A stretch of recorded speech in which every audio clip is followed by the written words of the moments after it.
गर्भवती भूत की कहानी। शिवपुर एक शांत और सुंदर गांव था जहां लोग मिलजुल कर रहते थे।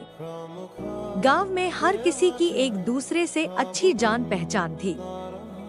गांव के मुख्य स्थानों में एक प्राचीन शिव मंदिर, एक बड़ा तालाब और कुछ छोटे बड़े खेत थे। गांव का जीवन साधारण था, लेकिन यहाँ की पुरानी हवेली का रहस्य सभी के दिलों में भय बनाए रखता था। इस हवेली के बारे में कई कहानियां प्रचलित थी, परंतु सबसे प्रसिद्ध कहानी राधा की थी। गांव के बुजुर्ग बताते थे कि राधा अपने जीवन में बहुत ही प्यारी और नेकदिल लड़की थी। उसकी शादी गांव के ही एक सज्जन युवक रमेश से हुई थी। दोनों एक दूसरे से बहुत प्रेम करते थे और उनके जीवन का सपना था कि वे अपने आने वाले बच्चे के साथ खुशहाल जीवन बिताएं। राधा और रमेश का प्रेम विवाह था। दोनों की प्रेम कहानी गांव में मशहूर थी। उनकी शादी गांव में धूमधाम से हुई थी। शादी के बाद राधा और रमेश ने अपनी छोटी सी दुनिया बसाई और खुशहाल जीवन जीने लगे। राधा की आत्मा ने हवेली में ही अपना वास बना लिया। गांव के लोग कहते थे कि रात के समय हवेली के आसपास अजीबोगरीब आवाजें आती हैं। कई लोगों ने राधा को सफेद साड़ी में देखा था, जो अपने बच्चे के लिए रोती थी। उसकी आत्मा गांव वालों को डराने लगी, लेकिन किसी को हानि नहीं पहुंचाती थी। वह बस अपने अधूरे सपनों और अपने अजन्मे बच्चे के लिए तड़पती रहती थी। गांव के लोग राधा की आत्मा से बहुत डरते थे।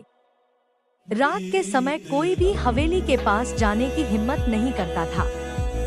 बच्चों को हवेली के बारे में डरावनी कहानियां सुनाई जाती थी ताकि वे वहां न जाएं। लेकिन गांव के कुछ बुजुर्ग जानते थे कि राधा की आत्मा किसी को नुकसान नहीं पहुंचाएगी, क्योंकि वह सिर्फ अपने बच्चे के लिए रो रही थी। एक दिन गांव में एक साधु महाराज आए। वे योग और ध्यान के ज्ञाता थे और लोगों की समस्याओं का समाधान निकालने में माहिर थे। गांव वालों ने उनसे राधा की आत्मा के बारे में बताया और उनसे मदद मांगी। साधु महाराज ने राधा की कहानी सुनी और गांव वालों से कहा कि राधा की आत्मा को शांति तभी मिलेगी जब उसका अधूरा सपना पूरा होगा। उन्होंने गांव वालों से कहा कि उन्हें राधा के लिए एक यज्ञ करना होगा, जिससे उसकी आत्मा को शांति मिल सके। Powered by Dubverse. गांव के लोगों ने मिलकर यज्ञ के लिए आवश्यक सामग्री जुटाई। बच्चों, बूढ़ों और युवाओं ने मिलकर साफ सफाई की और यज्ञ के लिए स्थान को पवित्र किया। सभी के दिलों में एक ही उद्देश्य था, राधा की आत्मा को शांति प्रदान करना। यज्ञ की रात आई। पूरे गांव के लोग एकत्रित हुए और साधु महाराज ने यज्ञ प्रारंभ किया। उन्होंने मंत्रों का उच्चारण किया और अग्नि प्रज्वलित की। यज्ञ के दौरान राधा की आत्मा भी वहां आई। उसने गांव वालों को देखा और उसकी आंखों में आंसू आ गए। उसने अपने बच्चे के लिए प्रार्थना की और गांव वालों को धन्यवाद दिया। राधा की आत्मा ने यज्ञ के दौरान अपने अजन्मे बच्चे के लिए प्रार्थना की। उसने साधु महाराज और गांव वालों को धन्यवाद दिया और कहा कि वह अब अपने बच्चे के साथ शांति से रह सकेगी। उसकी आंखों में खुशी के आंसू थे और उसकी आत्मा धीरे धीरे मुक्त होने लगी। यज्ञ समाप्त होने के बाद साधु महाराज ने राधा की आत्मा से कहा कि अब उसे शांति मिल जाएगी।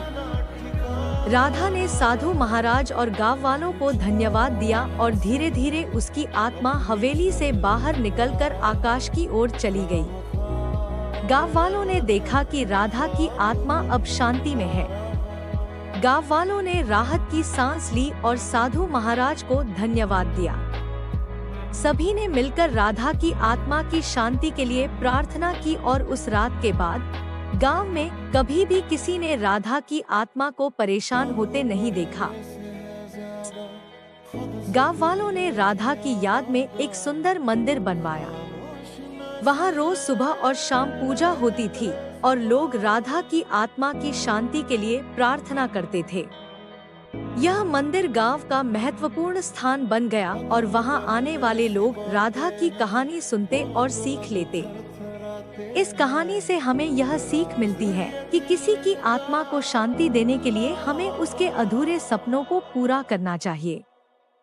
साथ ही हमें यह भी समझना चाहिए कि प्रेतात्माएं भी अपनी अधूरी इच्छाओं के कारण ही परेशान होती हैं, और यदि हम उनके लिए कुछ अच्छा करें तो वे भी हमें कोई नुकसान नहीं। राधा की कहानी हमें संवेदनशीलता और करुणा का महत्व सिखाती है।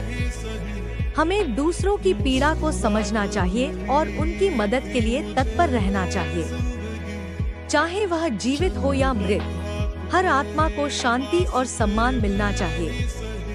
गांव वालों की भलाई और राधा की आत्मा की शांति की यह कहानी हमें इंसानियत और सद्भावना की शिक्षा देती है। हमें दूसरों की मदद करने के लिए हमेशा तत्पर रहना चाहिए, चाहे वे जीवित हो या मृत। इस कहानी का अंत हमें यह सिखाता है कि सच्ची शांति और सुख तभी मिलते हैं जब हम अपने आसपास के लोगों की भावनाओं और उनकी आवश्यकताओं को समझते हैं और उनके लिए कुछ अच्छा करने की कोशिश करते हैं। मरना है क्या भोसड़ी के?